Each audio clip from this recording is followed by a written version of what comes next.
It's the Real Estate Podcast, brought to you by ANZ Home Loans for financial well-beings. Hey, it's the Real Estate Breakfast all across Australia for our 2026 year. And it's the middle of our working week. A slow week if you are back to work, a fast week if you are on holiday. Yes, weird how that works, but it's based on the enjoyment factor. Working for the man or the woman versus fun. I know that probably doesn't help you start your job off this morning. I can hear the resentment in your voice saying thanks. Thank you very much. You're welcome.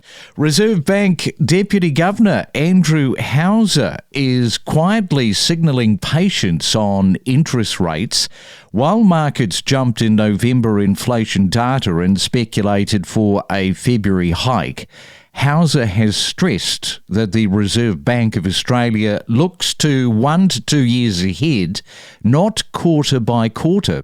This is interesting. Even he says a slight December quarter inflation uptick doesn't panic the bank.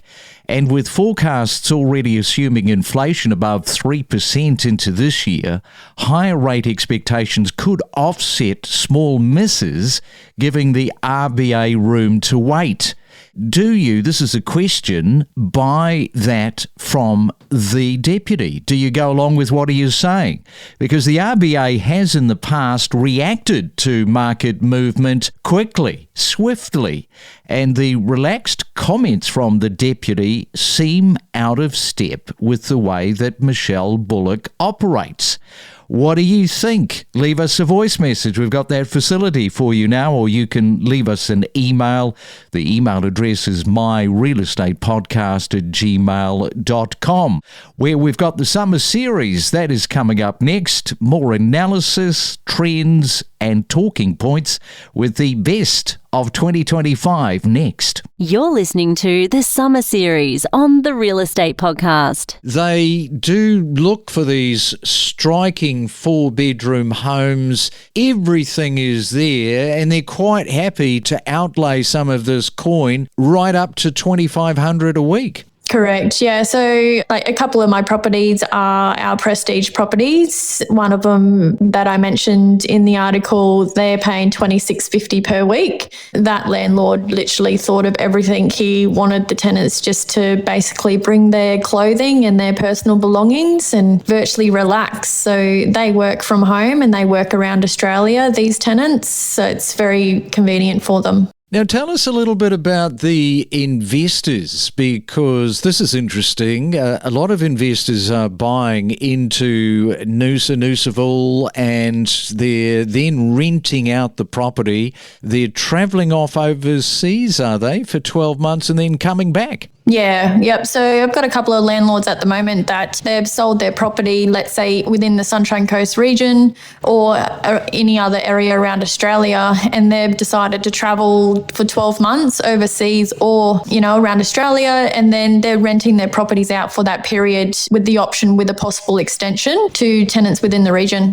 Is that something that you've kind of noticed since post-COVID, where people are coming in, they're doing that and they're taking off overseas? Most definitely, because there's so many people with their work options now that could do work from home and work remotely. So they're still working as such when they're traveling because everything's just on a computer or a laptop now. Yeah, and I think it is really hard because people make decisions at a point in time in their life and potentially they're not forward thinking to how that will impact them later, especially, you take HECS as an example and you're thinking about going to uni and being educated and that potentially doesn't flow through to how that's going to affect a loan process in 5 years perhaps. So I think understanding how that's going to impact you financially, back to that education piece, is really important. But there are quite a few different factors in that as well. So I think having some advice and some guidance around those things is very important.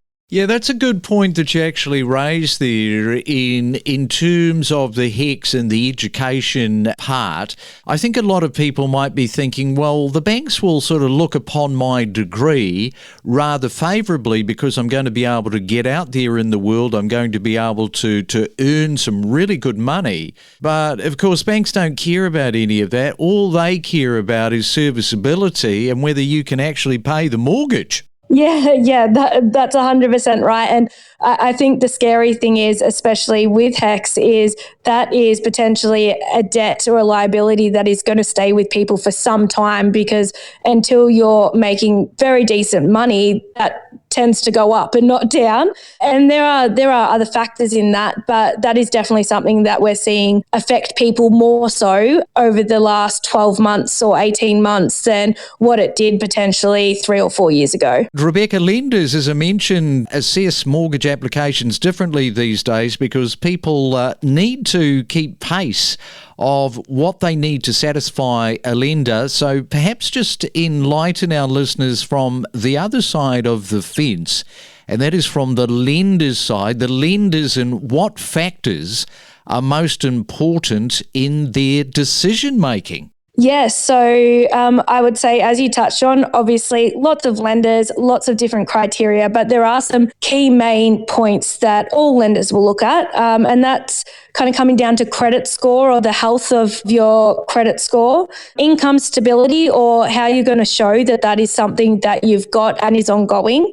Obviously balancing that income with expenses, or what are your ongoing liabilities and how are they factored in.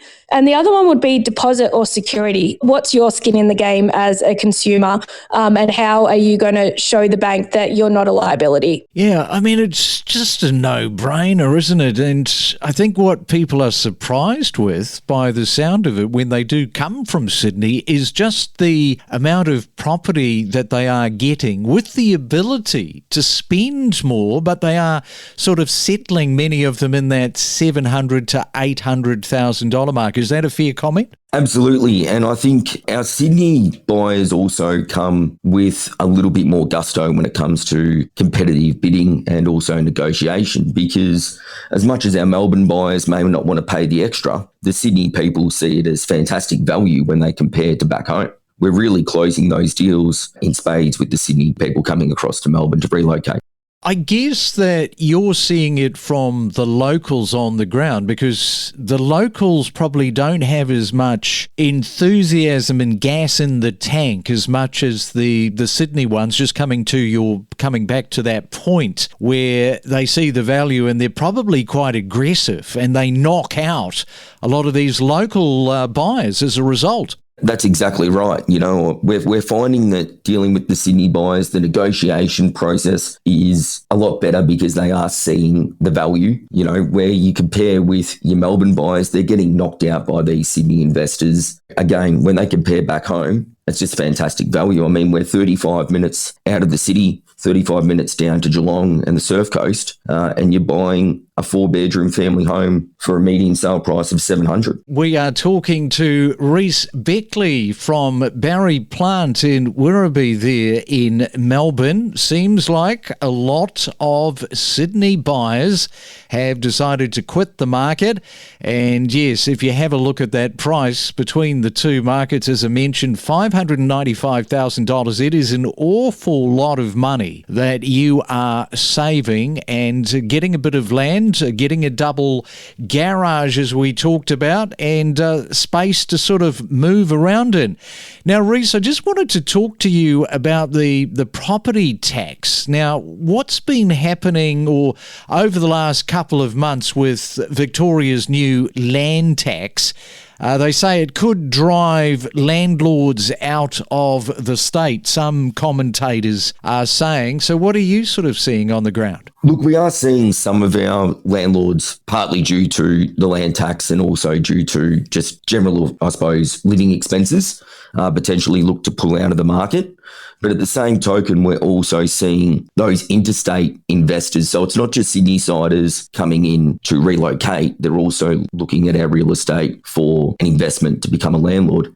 And that's got to do a huge amount with our affordability. So when you weigh up the affordability to enter the market versus what they're seeing happening in Sydney, obviously we are still getting great demand through our investor marketplace.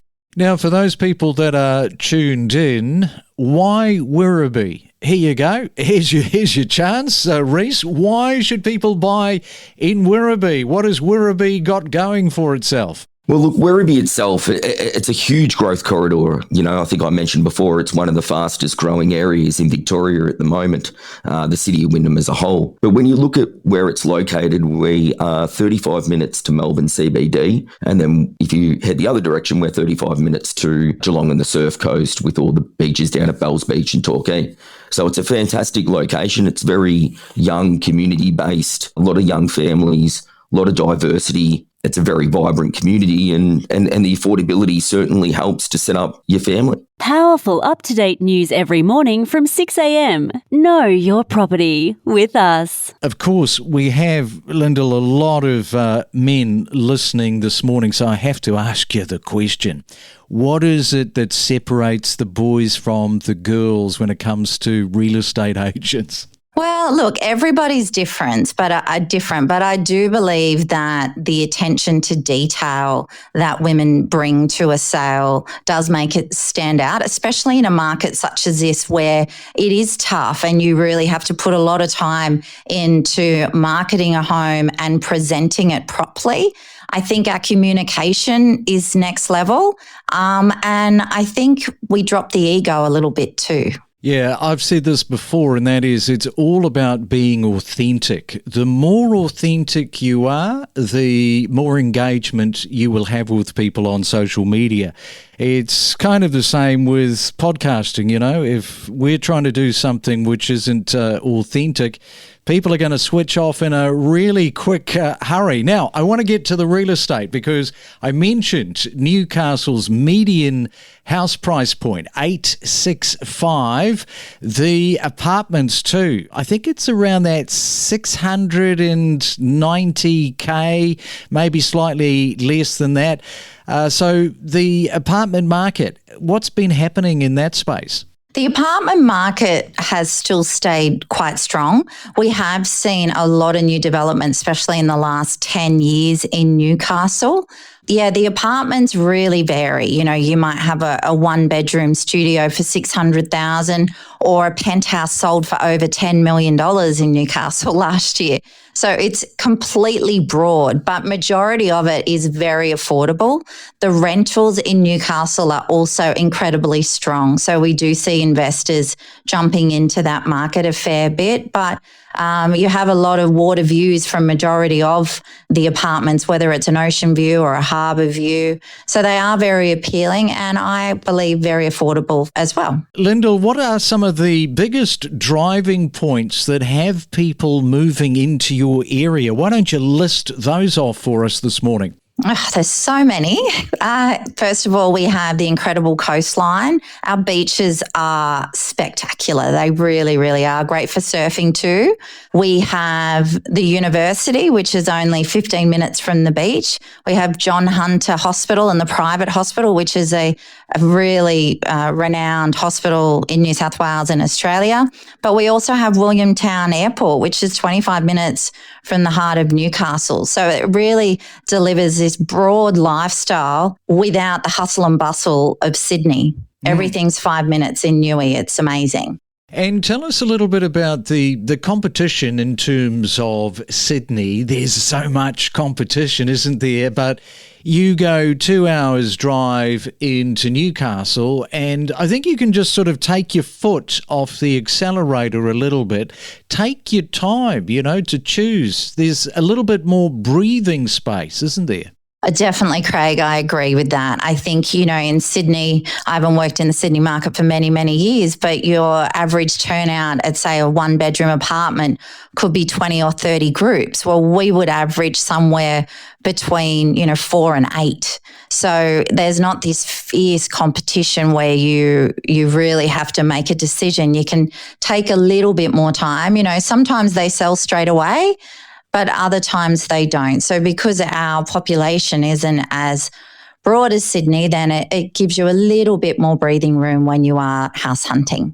Let's talk about the luxury comparable market to Sydney, because I think a lot of people would find that somewhat surprising that you are almost into that luxury Sydney market price point. Yeah, I do hear it all the time when people will come up for homes, like beautiful luxury homes from Sydney, expecting they're going to be a lot cheaper. But the luxury part of the market is not cheap. You know, we broke the record last year with a sale for over $11 million and, you know, just listed another one for over $10 million. I just spoke about an apartment that sold for over $10 million. So we still do pull some very strong prices, especially with those coastal homes. There are some amazing, amazing homes in your Merriweathers and your Bar Beach in Newcastle. We connect you to the best real estate information across Australia. The Real Estate Podcast.